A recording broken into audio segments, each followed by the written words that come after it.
this seems, Mick, to be the worst kind of racial stereotype. Let me finish. Yeah. Racial stereotyping. Black congressman, majority black district. I mean, no human being would want to live there. Is he saying people that live in Baltimore are not human beings? There is a massive crisis on our border that the Democrats are well aware of. We cannot allow people to pour into the U.S. undetected, undocumented, and unchecked. Americans are right to demand better border security and better enforcement of the immigration laws. While we need to address the issue of immigration and the challenge we have of undocumented people in our country, we certainly don't want any more coming in. Yet the current president of the United States called out a ranking millionaire member of Congress for his lording over his own district after Representative Elijah Cummings blamed the executive office for the crisis on the border. You're doing a great job. I guess you feel like you're doing a great job, right? Is that what you're saying? We're doing our level best in a very challenging. What does that mean? What does that mean when a child is sitting in their own feces, can't take a shower? Come on, man. What's that about? None of us would have our children in that position. Meanwhile, impeachment bully U.S. Representative Elijah Cummings and the media cry racism after President Trump tweeted, "As proven last week during a congressional tour, the border is clean, efficient, and well-run, just very crowded. Cummings District is a disgusting rat and rodent infested mess. If he spent more time in Baltimore, maybe he could help clean up this very dangerous and filthy place." No human being would want to live there. Infested.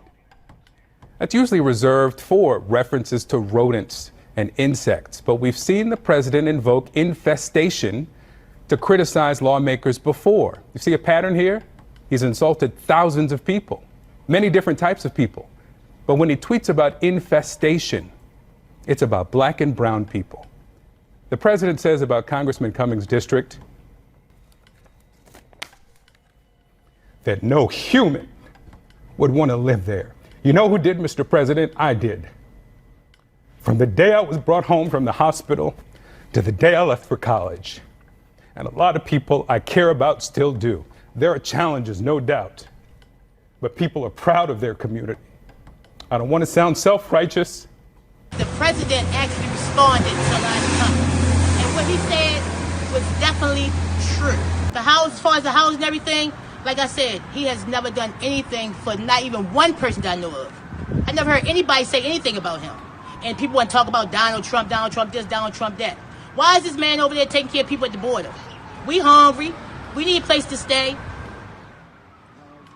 We feel like we're in a concentration camp. And it's just sad. He worried more about them than his own people.